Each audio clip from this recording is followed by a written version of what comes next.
Hi ಎಲ್ಲರಿಗೂ ನಮಸ್ಕಾರ. ನಾನು ನಿಮ್ಮ ಚಿರು ಮಾತಾಡ್ತಾ ಇದ್ದೀನಿ. ನಾನಿವತ್ತು ನಿಮ್ಮನ್ನು ಕರ್ಕೊಂಡು ಹೋಗ್ತಾ ಇದ್ದೀನಿ ಒಂದು ಕ್ರೇಜಿ ಪ್ಲೇಸ್ಗೆ. ಆ ಜಾಗಕ್ಕೆ ಹೋಗ್ಬೇಕಾದ್ರೆ ಹಂಗೆ ನಿಮ್ಮ ಜೊತೆ ಸ್ವಲ್ಪ ಮಾತಾಡ್ತಾ ಹೋಗೋಣ ಅಂತ. ನಮ್ಮ ಬೆಂಗಳೂರು ಜನ ಎಲ್ಲ ವೀಕೆಂಡ್ ಬಂತು ಅಂದರೆ ಅವ್ರು ಯೋಚನೆ ಮಾಡೋದು ಹೆಂಗೆ ಅಂದರೆ, ಅಪ್ಪ ವಾರ ಪೂರ್ತಿ ಆಫೀಸು ಟ್ರಾಫಿಕ್ಕು ಇದೇ ಆಯಿತು ಕಿರಿಕಿರಿ. ವೀಕೆಂಡ್ ಒಂದು ಲಾಂಗ್ ರೈಡ್ ಹೋಗ್ಬಿಟ್ಟು ಬರೋಣ ಅಂತ ಯೋಚನೆ ಮಾಡ್ತಾ ಇರ್ತಾರೆ. ಅವ್ರಿಗೆಲ್ಲ ಫಸ್ಟ್ ಬರೋ ಯೋಚನೆನೇ ಕೋಲಾರ ರೋಡ್. ಒಂದು ಲಾಂಗ್ ರೈಡ್ ಹೋಗಿ ಒಂದು ಒಳ್ಳೆ ಊಟ ಮಾಡ್ಕೊಂಡು ವೀಕೆಂಡ್ ಎಂಜಾಯ್ ಮಾಡ್ಕೊಂಡು ಹೊರಗಡೆ ಬರೋಣ ಅಂತ. ಅದೇ ಥರ ನಾನು ಹೋಗ್ತಾ ಇರೋದು ಕೂಡ ಅದೇ ಕೋಲಾರ ರೋಡಲ್ಲಿ ಹೋಗ್ತಾಯಿದ್ದೀನಿ. ಈ ಕೋಲಾರಿಂದು ವಿಶೇಷ ಏನಂದರೆ, ನಾವು ಕೋಲಾರ ಜಿಲ್ಲೆಗೆ ಕಾಲಿಡ್ತಾ ಇದ್ದಂಗೆ ನಮ್ಗೆ ಕಾಣಸಿಗೋ ಬೆಟ್ಟಗಳು ನಮ್ಮನ್ನೇನು ಸ್ವಾಗತ ಮಾಡೋದಕ್ಕೆ ಇವು ನಿಂತಿದ್ದಾವೇನಪ್ಪ ಅನ್ನೋ ಥರ ಕಾಣುತ್ತೆ. ನಾವು ಕಣ್ಣಾಯಿಸಿದ ಕಡೆ ಎಲ್ಲ ಬೆಟ್ಟಗಳೇ ಕಾಣ್ತವೆ. ಅದು ಆ ಬೆಟ್ಟಗಳು ಹೇಗಿರುತ್ತೆ ಗೊತ್ತಾ, ಯಾರೋ ಇಲ್ಲಿ ಕಲ್ಲುಗಳನ್ನು ತಂದಾಕಿ ಜೋಡಿಸಿರೋ ರೀತಿ ಕಾಣುತ್ತೆ. ಆ ಬೆಟ್ಟಗಳೆಲ್ಲ ಒಂದೇ ಶೇಪು, ಒಂದು ಟ್ರಯಾಂಗಲ್ ಶೇಪಲ್ಲಿ ಇರ್ತವೆ. ನೋಡೋದಕ್ಕೆ ನಮಗೆ ಏನು ಈ ಬೆಟ್ಟಗಳಲ್ಲಿ ಏನಿದೆ ಅಂತ ನಾವು ರೋಡಲ್ಲಿ ಹೋಗ್ಬೇಕಾದ್ರೆ ನಾರ್ಮಲಾಗಿ ಅದನ್ನು ನೋಡ್ಕೊಂಡು ಹೋಗ್ತೀವಿ. ಏನು ಕಲ್ಲುಗಳು ಕಾಣಿಸ್ತವೆ ನಮಗೆ, ಅಲ್ಲಲ್ಲಿ ಒಂದೊಂದು ಮರ ಇರುತ್ತೆ, ಇನ್ನೇನಿರುತ್ತೆ ಅಂದ್ಕೊಂಡಿರ್ತೀವಿ. ಬಟ್ ಅದು ಎಷ್ಟೋ ಜನಕ್ಕೆ ಗೊತ್ತಿಲ್ಲ ಆ ಬೆಟ್ಟಗಳ ಮೇಲೇನೂ ಊರಿದೆ ಅಂತ. ಇವತ್ತು ನಾನು ನಿಮಗೆ ಆ ಊರುಗಳನ್ನ ಪರಿಚಯ ಮಾಡಿಕೊಡ್ಬೇಕು ಅಂತ ನಾನು ನಿಮ್ಮನ್ನು ಕರ್ಕೊಂಡು ಹೋಗ್ತಾಯಿದ್ದೀನಿ. ನಾನು ನಿಮ್ಮನ್ನ ಇವತ್ತು ಕರ್ಕೊಂಡು ಹೋಗ್ತಾರೋ ಬೆಟ್ಟಗಳ ಸಾಲೆ ಶತಶೃಂಗ ಬೆಟ್ಟ. ಹಂಗೆ ನೋಡಪ್ಪ, ನಿಮ್ಮ ಜೊತೆ ಮಾತಾಡ್ತಾ ಮಾತಾಡ್ತಾ ಹಂಗೆ ಹೋಗ್ತಾ ಇದ್ದಂಗೆ ಕೋಲಾರ ಸಿಟಿ ಹತ್ತತ್ರ ಬಂದೇ ಬಿಟ್ವಿ. ನಿಮ್ಮ ಜೊತೆ ಮಾತಾಡ್ತಾ ಗೊತ್ತಾಗಲೇ ಇಲ್ಲ.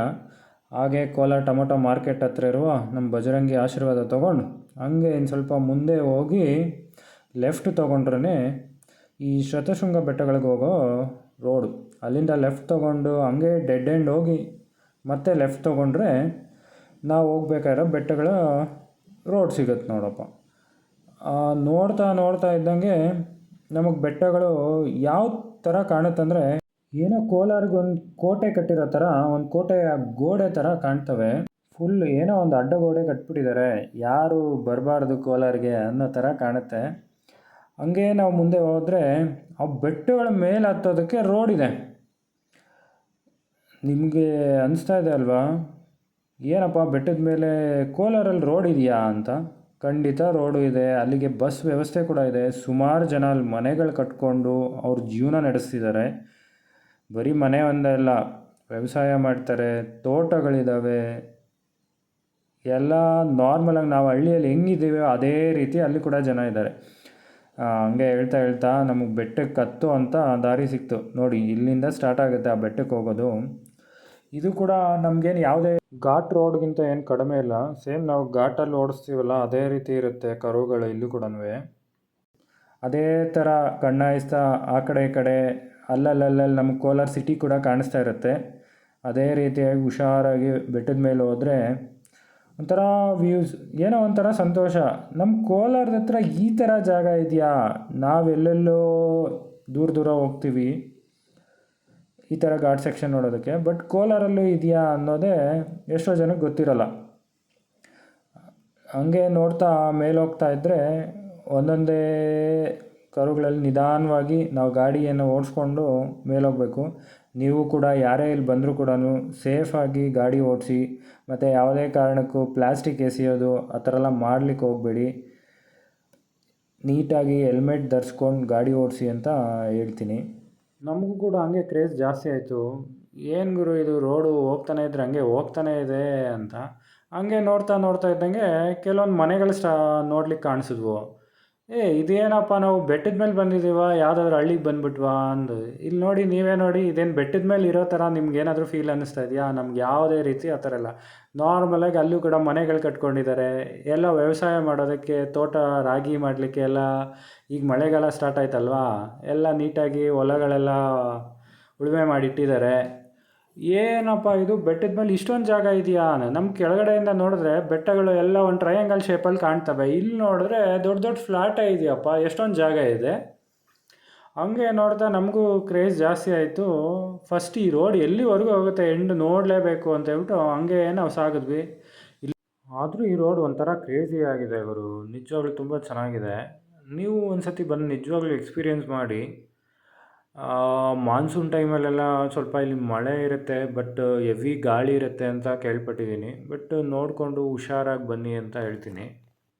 ಫಸ್ಟ್ ನಾವು ಈ ರೋಡು ಎಲ್ಲಿವರೆಗೂ ಡೆಡ್ ಎಂಡ್ ಇದೆ, ಎಲ್ಲಿವರೆಗೂ ಹೋಗುತ್ತೆ ಅನ್ನೋದನ್ನ ಎಕ್ಸ್ಪೀರಿಯೆನ್ಸ್ ಮಾಡೋಣ ಅಂತ ನಾವು ಎಲ್ಲೂ ನಿಲ್ಲಿಸ್ದೇ ಫಸ್ಟು ನಾವು ಎಲ್ಲಿದೆ ಡೆಡ್ ಎಂಡ್ ಪಾಯಿಂಟ್ ಅಂತ ಹುಡುಕ್ತಾ ಹೋದ್ವಿ.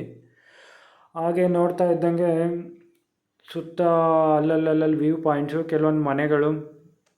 ಈಗ ಆಲ್ರೆಡಿ ಒಂದು 2 ಊರು ಮುಗೀತು. ತೇರಳ್ಳಿ ಅಂತ ಒಂದು ಊರು, ಮತ್ತು ಶಿವಗಂಗೆ ಅಂತ. ನೆಕ್ಸ್ಟ್ ನಮಗೆ ಈಗ ಸಿಗ್ತಾ ಇರೋ ಒಂದು ಊರು ದರ್ಗಾ ಅಂತ. ನೋಡಿದ್ರು ನಮ್ಮ ರೈಟಲ್ಲಿ ಹೆಂಗಿದೆ ವ್ಯೂ ಪಾಯಿಂಟ್ ಅಂತ ಹೇಳ್ಬಿಟ್ಟು, ನಿಜವಾಗ್ಲೂ ಸಖತ್ತಾಗಿದೆ, ತುಂಬ ಕ್ರೇಜಿಯಾಗಿತ್ತು, ಒಂಥರ ಖುಷಿ ಆಯಿತು ನೋಡಿ. ಇದು 3ನೇ ಊರು ದರ್ಗಾ ಅಂತ. ಇಲ್ಲಿ ಸಿಗ್ತಾ ಇದೆಯಲ್ಲ ಮನೆಗಳು, ಇಲ್ಲಿ ಇರೋಂಥ ಜಾಗ. ಈ ಜಾಗ ಮುಸಲ್ಮಾನ್ ಬಾಂಧವರಿಗೆ ಪವಿತ್ರವಾದ ಜಾಗ ಅಂತ ಕೇಳ್ಪಟ್ಟೆ. ಅಲ್ಲಿ ತುಂಬ ಜನ ಬಂದು ಅವರ ಪ್ರಾರ್ಥನೆಗಳನ್ನು ಪ್ರೇಯರ್ ಮಾಡಿ ಹೋಗ್ತಾಯಿದ್ರು. ಹಾಗೇ ನಾವು ಮುಂದೆ ಹೋಗ್ತಾ ಇದ್ದಂಗೆ ನಮಗೂ ಇಲ್ಲೊಂದು ಕಲ್ಲು ಕಾಣಿಸ್ತು. ನೋಡಿದ್ರು ಆ ಗುಡ್ಡದ ಮೇಲೆ ಯಾರೋ ತೊಗೊಂಡೋಗಿ ಕಲ್ಲಿಟ್ಟಾಗ ಕಾಣ್ತಿದೆ. ಅದು ಎಷ್ಟು ನ್ಯಾಚುರಲ್ ಆಗಿ ಹೆಂಗೆ ಫಾರ್ಮ್ ಆಯಿತು ಅದೆಲ್ಲ ಅನ್ನೋದೇ ಒಂದು ಕ್ರೇಜಿ ಅಲ್ವಾ. ನಿಜವಾಗ್ಲೂ ಹಂಗೆ ನೋಡ್ತಾ ಫಸ್ಟ್ ಈ ರೋಡ್ ಎಲ್ಲಿಗೆ ಹೋಗುತ್ತೆ ಅನ್ನೋದೇ ನಮ್ಮ ಕ್ಯೂರಿಯಾಸಿಟಿ ಜಾಸ್ತಿ ಆಯಿತು. ಹಂಗೆ ನೋಡ್ತಾ ಹೋದ್ವಿ. ನೀವು ನಮ್ಮ ಜೊತೆ ನೋಡ್ತಾ ಬನ್ನಿ, ಎಲ್ಲಿಗೆ ಹೋಗುತ್ತೆ ಅಂತ ನೋಡೋಣ. ಐ ಥಿಂಕ್ ನಾವು ಇನ್ನು ಈ ರೋಡು ಏನು ಲಾಸ್ಟ್ ಪಾಯಿಂಟ್ ರೀಚ್ ಆಗ್ತಿದ್ದೀವಿ ಅನ್ನಿಸ್ತಿದೆ. ನಾನು ಈ ವಿಡಿಯೋದಲ್ಲಿ ನಿಮಗೆ ನನ್ನ ರೋಡ್ ಎಕ್ಸ್ಪೀರಿಯೆನ್ಸ್ನ ಶೇರ್ ಮಾಡ್ಕೊಂಡಿದ್ದೀನಿ. ಖಂಡಿತ ನಾನು ಮಾತಾಡಿರೋದ್ರಲ್ಲಿ ಏನಾದರೂ ಗ್ರಾಮರ್ ಮಿಸ್ಟೇಕ್ಸ್ ಇದ್ದರೆ ಕ್ಷಮೆ ಇರಲಿ. ಮುಂದಿನ ವೀಡಿಯೋಗಳಲ್ಲಿ ಇನ್ನೂ ಒಳ್ಳೆ ಪ್ರಯತ್ನ ಪಟ್ಟು ಚೆನ್ನಾಗಿ ವೀಡಿಯೋ ಮಾಡೋದಕ್ಕೆ ಟ್ರೈ ಮಾಡ್ತೀನಿ. ನಿಮ್ಮ ಸಪೋರ್ಟ್ ಎಲ್ಲ ನನಗೆ ಇದೇ ರೀತಿ ಇರಲಿ. ನಾನು ಮುಂದೆ ಇನ್ನು ಈ ಬೆಟ್ಟದ ಮೇಲೆ ಏನೇನೆಲ್ಲ ಎಕ್ಸ್ಪೀರಿಯೆನ್ಸ್ ಮಾಡಿದೆ, ಯಾವ್ಯಾವ ಜಾಗ ನೋಡಿದೆ ಅನ್ನೋದನ್ನು ನಿಮ್ಮ ಜೊತೆ ಶೇರ್ ಮಾಡ್ಕೊತೀನಿ. ನಿಮ್ಮ ಸಪೋರ್ಟ್ ಇದೇ ರೀತಿ ಇರಲಿ.